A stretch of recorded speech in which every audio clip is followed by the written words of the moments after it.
Okay, there we go. And we are live. Good morning, everyone. Innovation Fika, 9:30 a.m. Wednesday morning, every Wednesday, as you know, episode 194. Today with a bit of an echo because I'm in a Flygeln here at Nymble, which is the student organization house at KTH, doing a THS Armada special. Armada being the biggest student work fair in the world, in the Northern Europe at least, and in our world. And I have had great fortune to have guests, 4 guests. Yeah, we're missing one company. Doesn't matter. These are the important ones. Yes. And I will ask every one of them who they are and what they do, but I have Maya, and I have Ida, and I have Gustav and Victor here as well with me from different companies. Everything is recorded. You'll find it on YouTube recorded, but live on LinkedIn, YouTube, and Instagram. And feel free to, as usual, as you come online, add comments, who you are, where you're from, so we get the discussion going. And ask these people now about the future of your job, maybe, in their companies. But I'll start by asking the Husqvarna people, because you're both from Husqvarna. I'll just say, so Victor and Maya, who are you and what do you do? Should I start? Okay, I'm Gustav Lagercrantz. I work at Husqvarna. I am a manager for the AI lab, or the product AI lab. So we're a group-wide function, so working with different parts of the company to support them to apply AI in their products primarily. We have another group for internal AI. Cool. And Maya? Yeah, and my name is Maya, and I've been working at Husqvarna for approximately a year, and I work with employer branding. So it's a lot of marketing, but also meeting wonderful students at a lot of fairs. Okay, cool. And then we have Ida or Ida. Well, how do you say Ida. Ida, okay. Yeah. Yeah, my name is Ida. I work at Ericsson, and I'm located in Kista at our global headquarters. Yeah. And I also work with employer branding. So it's a lot of meeting students. So KTH is very near and dear to Ericsson's heart. Okay. Yeah, that's cool. me. Wonderful. And then Victor. Yes, my name is Victor. I work with employer branding as well within SSAB. I am located in Oxelösund, Nyköping, where we have the production. And employer branding, I work within the areas attract, recruit, and retain competence within SSAB. All right. And now the great thing, my favorite thing with this show is that I get to ask all of the stupid questions because I can really sort of pretend that I'm doing this for the viewers' sake, but I'm doing it because I have no idea. So I'll just ask you again around in the whole question of what do you do? So what does Husqvarna Group do today? I mean, people might have known them. I mean, maybe you've seen a motorbike, maybe you've seen a lawnmower, but what does Husqvarna Group actually do? That's a very good question. We get that a lot. And we typically, we don't make motorbikes anymore. We don't make sewing machines anymore. We don't make guns anymore. I mean, we're a 330-year-old company. Yeah. So nowadays, I think most of people have a relationship to like chainsaws, brush cutters from our forest and garden division based in Husqvarna, Jönköping. But we also have a division called Construction, which is not as known. It's a B2B division for light demolition based in Jonsered outside Gothenburg. And we also have another third brand called Gardena, which is our for irrigation.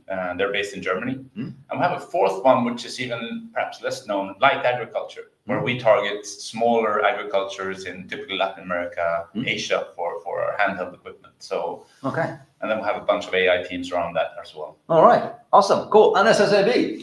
Yes, SSAB, what do we do? We produce steel, and we have production in Oxelösund, Borlänge, Luleå, also in Finland, Rae, Hämeenlinna, and also in the USA, Mobile and Montpellier. And in Oxelösund, we produce, where I'm coming from, we produce special steels. Special steels. Yes. All right. Okay. And yeah, cool. We make the best steel in the world. Of course you do. Yeah. Yes. And Ida, Ericsson. I mean, I think everybody has some kind of relationship to Ericsson, but we kind of don't really know what they sort of do these days. absolutely. It's the question I get the most. You beat us with over 300 years, Yeah, but next. A startup, we call them. Well, Yeah, exactly. yeah, we're closing up to 150-year-old companies, so we're quite innovative and been around for a long time. But yeah, we used to make phones. We don't do that anymore. But yeah, 5G is basically our core product, and 6G is our future. So we are also very much within the AI, machine learning, every part of R&D, because we have both hardware and software and everything in between. So yeah, we're quite innovative. And I mean, okay, so we're supposed to be talking about like employment and stuff like this, but I'm gonna get stuck here. But we have all day to do this. So, but this is quite cool. So we're kind of in the middle. We're celebrating 200 years in 2027, and KTH Innovation celebrates 20 years actually in 2027. But this is quite cool because we're actually sitting here with kind of some of the backbone of Swedish industry, with hundreds of years of both tradition and also what has built Sweden as we have today. So I'm really happy that you're here. Yeah. And kicking off then with because this is all about you as employers looking for employees. I mean, that's why you're here for the work fair as well. So what are you looking for today? I mean, if you're going around and you've got your booths here, and what kind of traits are you looking for today in students and the engineers that you're meeting today? What would you say? And I'll start with you then. Yeah, we are because we have around 90,000 employees globally, and just here in Kista we have around 9,000 employees. So we're a small village basically, but we have offices around Sweden. So we have quite a lot of opportunities. We have everything from thesis opportunities, both bachelor and master level, and summer internships. And the summer internships are up to around 400 more. So we have quite a few, and we recruit both the first year of your bachelor's to your second last year of masters basically. So, and we also have full-time employments as well. So, and it's like all across the board what you're looking for kind of people, or? Yeah, of course. Yeah, we have summer internships within both the business and operations sphere and the R&D, but of course we are an IT company, so R&D is very much part of who we are and our core. But yeah, we recruit from every part of KTH at least, I would say. So if I'm an engineer looking at a job at Ericsson, I will be looking at something to do with like 5 and 6G and telecom and to work on that and development and. Yeah, so when I meet the engineers, I always ask them, like, what do you want to do? Because we have everything. Yeah. And at least in Kista at our global headquarters, we have every part of Ericsson is represented there in some way. So if you are very passionate about hardware, we have that. If you're very passionate about AI and cloud development, we have that, and more within the software. But we also have kind of every programming language that you can work with as well. So there is everything within R&D. So that is we're very fortunate to offer that. Well, let's jump to who's corner then. I mean, guessing that the same-ish kind of answer when it comes across the board, but what are you looking for sort of these days? I'll let you start with the big picture. I'm more niched. So talking from a Husqvarna Group perspective, we are also looking for a lot of different engineers within different perspectives and different programs. So we also have master thesis, bachelor thesis, we also have summer jobs and internships as well. And we are looking for people who want to join us within the STEM industry. But Gustav has a little bit. And then on the niche then? Yeah, from an AI lab perspective, I have a background from startups before joining Husqvarna, and we typically talk about ourselves being one of the oldest startups. We sort of reinvented ourselves multiple times. So what we do is, I mean, we work, if you like to work with AI, if you want to work with sustainability and the impact of the market, we're having IoT platforms out there with our robotic lawn mowers, for example. This is a place where there's tons of data, both internally from our products, but also externally to build new innovative solutions. And we're not as big as Ericsson. We're about 12, 13,000. So you get to be in a smaller team, have a direct impact to what we're taking to the market. So yeah. Victor? Yes, very hard question. I would say we recruit from all over KTH, and it's more about the person behind the education, looking at the attributes like driven, motivated, those kind of things. And we also offer the students most of these opportunities. And SSAB is like, there's 300 different unique roles. So it's very hard to say this is what you work with. I get it, yeah. You can work with developing a new type of steel, a new building the brand, working close to the steel mill, to the rolling mill, to the quenching line. But still, it's fascinating so because you're all this. I mean, even though you're kind of like thousands of people, so I could basically work at any of your companies doing more or less anything. Yeah. But you still have, your separate, kind of niches in what you actually do. So it's all about also not only what kind of company do I work for, what kind of sort of industry, what do I want to work with as well. So I think that's fascinating. Okay, so now you've all done the sales pitch and the whole brochure thing. So what I want to talk about now is you were talking about, the kind of people we're looking for. Yeah. So, when you sort of meet people and try and see beyond the CV, so what are the things that you sort of, listen for or actually look for? Yeah. As I said, true, driven, ahead. Those are the three marks that marks a person that works at SSAB. Yeah. People who drive innovation, that stays true and also go beyond what's expected of them. Yeah. Those are the kinds of person that we want to our company. Yeah. And when meeting the students, when talking to students, it's those are the things we do. And who's gonna? Yeah, it's basically innovation is a key word here as well. Passion, drivenness. We talk about bold, dedicated, and care. That is our culture at Husqvarna. So we are looking for people who bring passion and want to bring Husqvarna with innovation. Yeah. We've been existing for 339 years approximately, I think, and we want to exist more than that as well. Passion, of course, innovation is very much part of Ericsson's core. But I would also say, like, showing an interest in Ericsson and in the role that you're applying for is also very important, because that's at least we recruit the theses and the summer internships with an intention that we might see these students as potential colleagues in the future. So showing an interest is very, very important, I would say. Yeah, it's going to say ask questions here. Okay. A bit of a provocative question here, because I've been working in large corporations as well. Yeah. It's everybody's saying, we're looking for the driven initiative people, come here with your sort of entrepreneurship and innovation. And then when people come and they show initiative, it's like, whoa, you can't show that much initiative. You have to sort of kind of stay in the box. So how much space do I actually have within the box to actually do stuff? And and how open are you actually for people trying to do their own thing? Yeah, if I start then from a lab perspective, within Husqvarna R&D, we have labs for trying new stuff. We have advanced development for concept development and R&D for industrialization.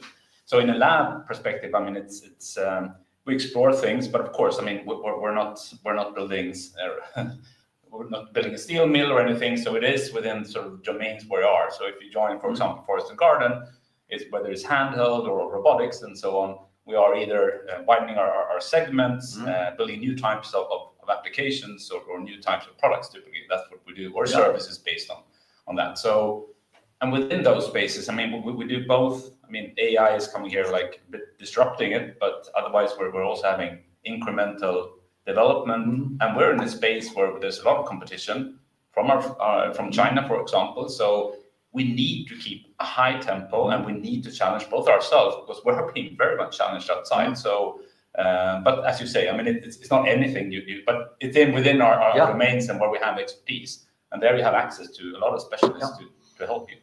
I don't. Ida, sorry. No worries. Well, we are what was the question again? I mean, the question is, I mean, you're trying to attract really innovative, driven people. Yeah, And how the risk is that you get that. Yeah. And can you handle them? I mean, that's the question. Yeah, so just as you have a study guidance counselor at school to make you choose your right masters or where to go in your academic career, basically, we have the same thing at Ericsson. So because we know it's very natural after a few years in the same role to want to look around and see, oh, it's a global company, what can I do here? So you actually have that in-house, so you don't have to change company just to change your career and change your perspective on things. And since we are a business company, we don't have the end consumer buying the product directly from us. We have companies who we supply the product to. So we have a lot of cool companies and cool customers that we work with. So you can work with our customers, and that is also how you can expand your career and do something completely different from what you thought you would do at Ericsson. So it's very much encouraged to want to look around, speak with your managers, and have that open dialogue about how does my future look like and what do I want to do, basically. How crazy can I go with steel and stuff? I mean, how much am I allowed to innovate myself? Very, very crazy. I mean, Wow. I mean, still, You heard him say it. I mean, still, we have our this is what our customer wants within the steel industry, and they want to be able to build the application that they build. And in order to do that, I mean, we can produce a very, very hard steel, but it's impossible to actually do anything with it because it's too hard. You can't, for instance, drill in it, or it's like trying to take a blood test of Superman. It doesn't really work. This doesn't really work. No. So it's, I mean, we want the driven, we want the innovation, but still it has to be realistic.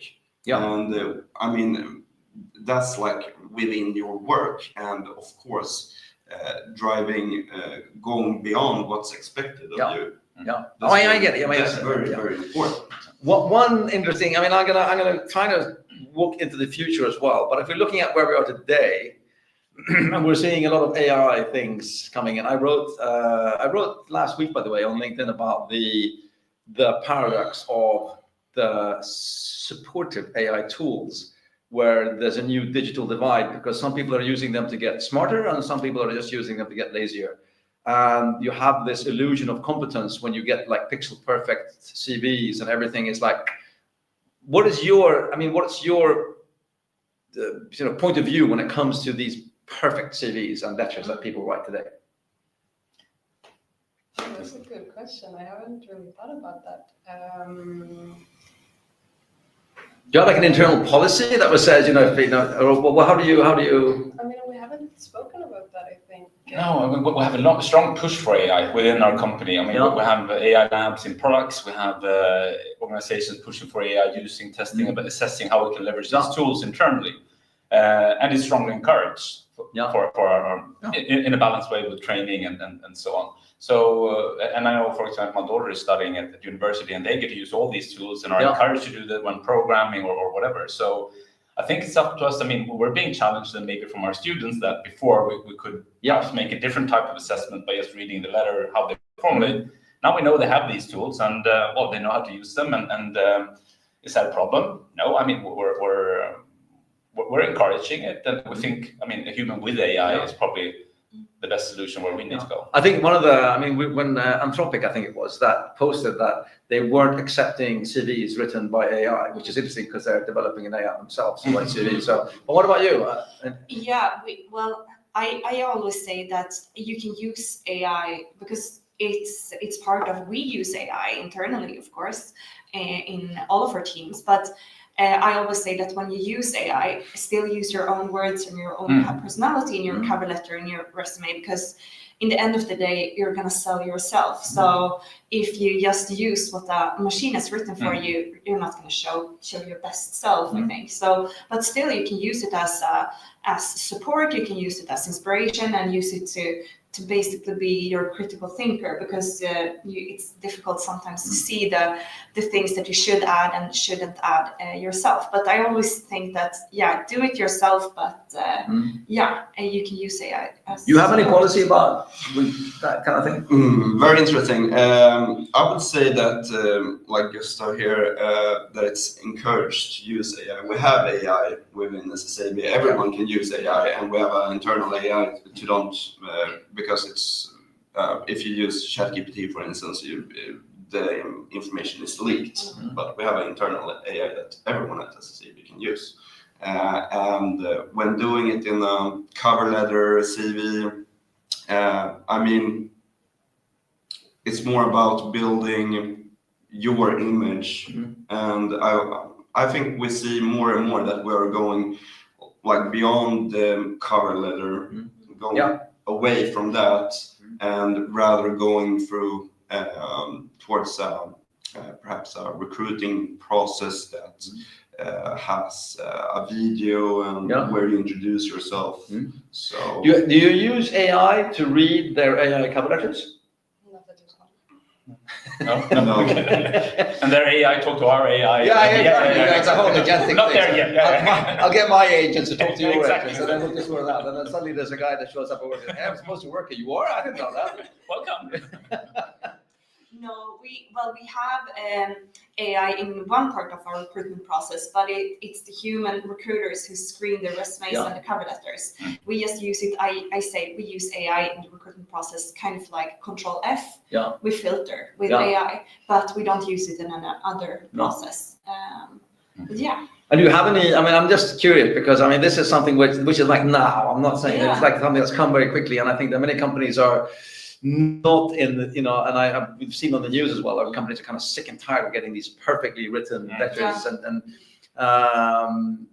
it's always interesting to hear sort of how you approach it, and how do you go about quickly getting beyond. You were talking about videos, personal, going towards actually having them record a video to get the person, and is there anything specific you're looking for in kind of asking for secrets here, but what you're looking for, what are triggers that will say, we'll look at this one and we're not looking at this one? I mean, what's a divider of yes and no? It's more about it's more about what is the job, what's the job description, what is the competence that's needed, and looking into that person and what does they qualify to do, and add that to the job. So if they don't have those attributes, that competence is not much. And I guess, I mean, from a qualification, I mean, if we're not talking about KTH, if they manage to get through here, we know they can do the math, hopefully some programming and so on. It's a lot about the personality. Do we think this is someone who would thrive with us, who would sort of engage? I mean, and we're, as you mentioned, different roles. I mean, the different personalities in different roles and different types of skills required in that. So I think that's still, I mean, this type of human interaction. But do you still use cover letters? Because I'm seeing that some companies are actually moving away from cover letters on the actual sort of letter thing. Yeah, we use cover letters. We have it, and I always say that because when you submit an application and you don't use your advantage to use the cover letter, you miss half of the process, because your resume, it just says basically your skill sets and what you bring to the table. Your cover letter is, or a video, I guess, is your chance to really motivate why you are a perfect match for this job, and why you're inspired, and why you want to work at Ericsson, and why you want to do this job. So I like cover letters. Just don't do them too long. It's basically a piece of pitch. So I have this book here. It started when I was 3, and we moved to now. Sorry. I think you should use it. Like, use your advantage. If you have the option to do a video or a cover letter, do it. I think. And then so now this might be a leading question, but again, this is things that I'm really interested in when it comes to people, because I recruit as well for companies that I've run, right? And one thing which is like, for me, is like sort of next is when I get this generic application. So, dear sir / madam, I would love to work at your company, period. I'm really good at all of this. Yeah. And it's like, okay, and why do you want to work here? And who? I mean, why do you even bother? Yeah. Do you even know what we do? I mean, Exactly. do those even sort of get to a second stage, or do they completely just get washed out? I think that they get sorted out kind of quickly because it's also like errors if it says another company maybe in the title. Yeah, exactly. I really like working at Airbus. Yeah, exactly. With AI. Yeah, It happens. It happens. But yeah, it's like have a second look at your resume or your cover letter before you send it. And yeah, dear madam / it's not the right way to go. No, I completely agree. Doing your personal letter personal to the company as well, showing why you're interested in the company and showing that you know the company. Yeah. And having the correct name, but also having the correct role and why you're interested in that role is very important. Yeah. And it could, like you said, the CV is one thing, but the personal letter or a video really can. Yeah. Do you accept videos? I mean, if they would say, hey, I've recorded the video instead because I'm sick and tired of this writing thing. Hey, it's 2025. Here's my TikTok Exactly. video. Yeah. Would you accept I that? don't know. I don't know if would you have it on the platform or We not. have been speaking about that Yeah. because we have been realizing that people are different. Some people are good at writing, some people Yeah. are good at presenting themselves on video. So we are speaking about that, but we haven't launched it. Yeah, I think that's the way we're going towards. Yeah. Looking into that. For instance, summer recruitment, we don't even use cover letters. We don't use CVs. We just use the videos. You put them in a Steelman and they say, make it work or else. Not quite.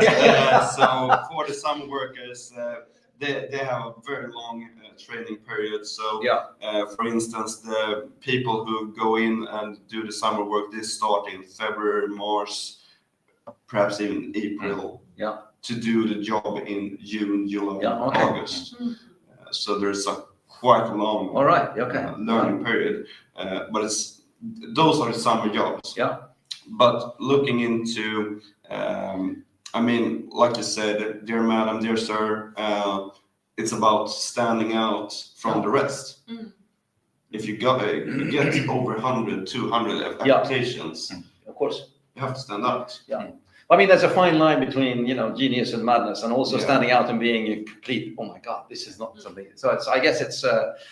Yeah, definitely. I mean, I was just thinking when you mentioned videos. I mean, we use Teams a lot internally. We have a lot of video meetings and so on. And I mean, all these people are recording all these meetings, and I'm always wondering who's going to watch all these meetings and so on. And now you're coming, all the recruitment is going to be videos as well. And we can get a lot of applications. So maybe, I mean, maybe we won't do it in the initial phase, but maybe as you sort of have a smaller group, because we can get a lot of applications and like when we're looking for. So maybe how we use it, I don't know, but I think it's a good way to see beyond like the prompted. We'll get. Do you as employer branding people, are you featured in your company's TikTok channel? Well, no, but you have a TikTok channel. I guess we do, but I haven't been at Ericsson's TikTok channel. I know that we are present in other channels, but we like branding wise, at least me and my team, we work primarily for Ericsson Sweden. So we are very much part of the branding for the sections that we work with or the universities that we work with. So I would say that's where me and my team and my colleagues are most present, I think. Well, okay, so we're looking into the future now, because I mean, I'm looking at the time, and I mean, we're kind of past the half an hour, but that's okay. I mean, we'll give it another 5 minutes. And again, I've seen a number of people online as well watching us. So if you do have any questions, make sure we'll get another 5 minutes here. But moving into the future then, and basing on the, I mean, I'm kind of making a semi-joke with the TikTok thing, but I mean, I've heard now investors, because I mean, we work with startups here, and I've heard 2 investors the last 2 weeks and said, don't send me a pitch deck with all of the slides, I fall asleep. Just send me a 1-minute video and then a 1-pager with the numbers. That's it. That's the only thing I want. I don't have time to look at a pitch deck anymore. And so even that's sort of kind of a difference. So going into the future now then, if we're not addressing the students you're meeting today at the career fair who might be looking for a job like next year or something, But maybe even if we look into the future and look at the people who are coming into KTH or into higher education next year, and you're looking into the future of the skills and traits and what kind of thing would you be looking for in the future, and what do you think that people should be focusing on? Should I study anything? What should I try and develop? And things like that. Any sort of future outlook. I guess, I mean, the engineering degrees here, I did refrigeration engineering and now I'm in AI. So, I mean, it's a broad education. So it's a lot about where your own passion and drive is, where you want to head. Do you want to work with new technology, or do you want to build products, services, consultancy, etc.? So I think that will continue. And I think the challenge we have now with all this new AI can generate a lot of data, a lot of presentations and so on. So I think from quantity, I think we'll probably swing back to quality. I mean, building these relationships. I mean, we're looking to establish networks of persons who are studying here and could consider moving, for example, to Jönköping, Husqvarna, where we're based. So we will not reach all students. Not all students will want to move there. They come from different parts. So we're probably moving a bit more to qualitative and maybe deeper relationships already here at the student at KTH. So by bringing them to Husqvarna, for example, for a day and so on. SSLV, future? Yes, future and people. I would say that if you're a person that wants to drive, do the transmission within the steel industry, SSAB is the right employee to do that. And I can't say that do this education, do what's fun for you, what makes you growth. That's the most important thing. I would say that this person with this education, they are getting sorted out because they have this and this one has this. I would rather say what's behind this person. Yeah, I'm gonna step on the right train. So studying what you think is fun, doing a master about what you think is fun doing, because in the end of the day, you're going to work with it. So you have to enjoy it. That is my biggest tip if you're unsure about what you're going to want to study. But I would say, like, getting a foot in a company, like doing a summer internship, doing a master thesis or bachelor thesis is a great way of trying out a career and a company. So that is my biggest recommendation, doing what you think is fun, but also taking the opportunities to really get to know the company that you're interested in. And I'll take a spin on that as well. Before I'll give you the last word, I'll also say that if you pick any higher education in Sweden, you will find yourself in a very practically oriented higher education. And Swedish engineers in general are very highly sought after because the education is very practical with different kinds of actual projects. And very many other countries, you only study and then you need to spend another year in the company trying to understand what's going on. So, I would go for any higher education in Sweden, more or less. And then, of course, there's always waves of AI and different technologies and things like that. But I thank you specifically for saying, go for what you want to do, all of you. I really appreciate that. I'll give you one time around and one last word each of sort of why, because I'm Innovation Fika, episode 194. I'm super happy to be here with the backbone of Swedish industry for the last couple 100 years. And also fantastic that we found like 3 different industries, which is really cool. So I'll give you like one time around the room. I'll say why, if we're looking today again, we're addressing the 15,000 students that you're meeting here at the career fair. Why should I pick Husqvarna? Why should I pick Ericsson?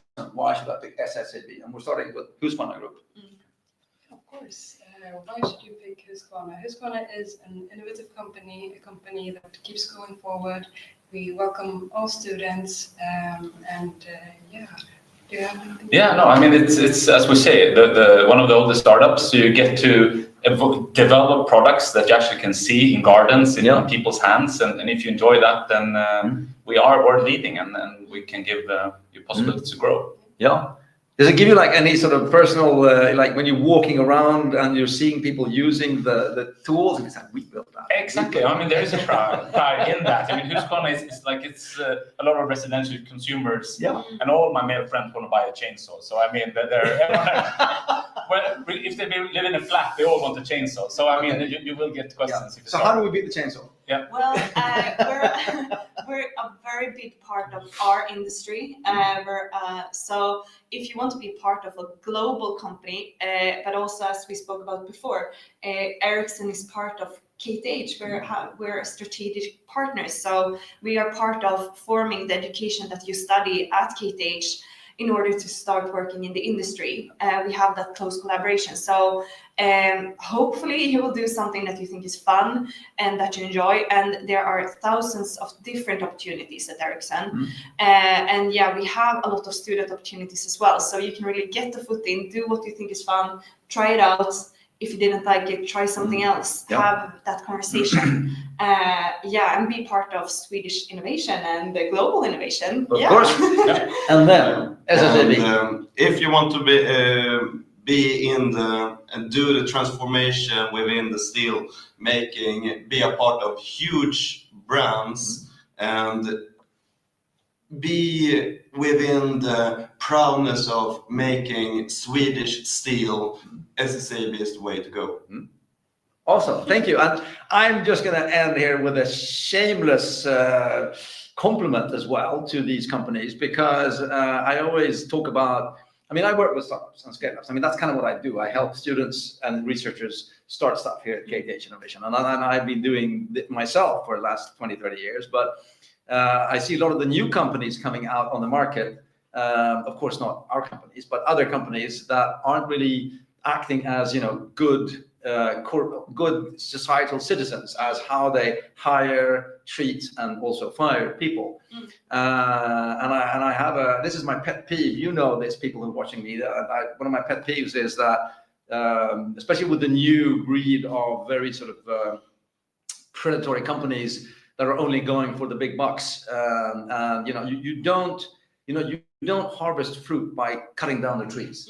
You actually harvest, you replant gardens, and you keep, and to be honest, and here's one last flag waving thing, is that Sweden wasn't built by, Sweden was built by people who got 8 hours workday and a holiday in the summer, and they were built by companies like Ericsson, Husqvarna, and SAB. So I'm really, really happy that you joined me here today, and I'm looking into the future as well for you re-innovating yourself again. And hopefully you've learned something about these companies, and hopefully you'll maybe find your way to them in the future, or any other company in Swedish industry through higher education, of course. With that, I will say thank you very much, Maya, Ida, Victor, and Gustav. And thank you everyone for watching, and see you next week, 9:30 a.m. Innovation Fika. Bye for now. Bye.